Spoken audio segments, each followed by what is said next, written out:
Channel इमाम असर दावते इंसानियत। नाजरीन अस्सलामुअलैकुम वरहमतुल्लाहि वबरकातुहू। मैं अलीना फातिमा SNN चैनल में आपका खैर मकदम करती हूँ। आप सब खैरियत से होंगे इंशाअल्लाह। आज का हमारा टॉपिक है रमजान के महीने में मरहूमीन की सजाएं। इमाम अली अलैहिस्सलाम की खिदमत में एक शख्स आया और 10 अदब को जोड़कर कहने लगा, या अली, मरने के बाद इंसान बरज़ख में सबसे ज्यादा खुश कब होता है?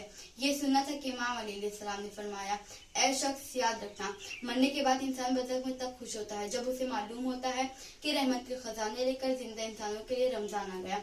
रमजान के महीने में मरे हुए लोग जिंदा इंसानों को लेकर बार बार कहते हैं, ऐ अल्लाह के बंदो, अल्लाह ने तुम्हें मौका दिया है। ये वो मुबारक महीना है जिसको हमने नहीं समझा, इसकी कदर से बाकी फाज हुए हैं। इस महीने में एक नेकी का सवाब 70 नेकियों के बराबर है। इस महीने में एक सज्जे का सवाब 70 सज्जों के बराबर है। इस महीने को इस तरह ना गवाना जिस तरह हमने अपनी जिंदगी में गवाया है। अनकरीब तुम भी हमारी तरह बरज़ख में रहोगे, फिर एक एक नेकी के लिए तरसोगे जिस तरह हम तरस रहे हैं। ना हम नेकी कर सकते हैं, ना इस्तग़फ़ार कर सकते हैं। हमारी उम्मीदें तुम तक हैं। काश हमें फिर से मौका मिले कि हम रमजान के महीने में अल्लाह की इबादत कर सके।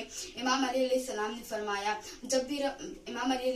फरमाया, हर एक कब्र से हर एक मरा हुआ इंसान अपने अजीज से कहता है कि काश कोई हमारी नीयत से कुरान पढ़ के हमें हदिया करे, हमारी कज़ा नमाजें पढ़ के हमें हदिया करे, गरीबों को खाना खिलाकर इसका सवाब हमें हदिया करे। वो कहते कि जिंदगी में हमने तुम्हारे लिए क्या नहीं किया, तुम सिर्फ इतना करो, अपनी दुआ में हमें याद रखना।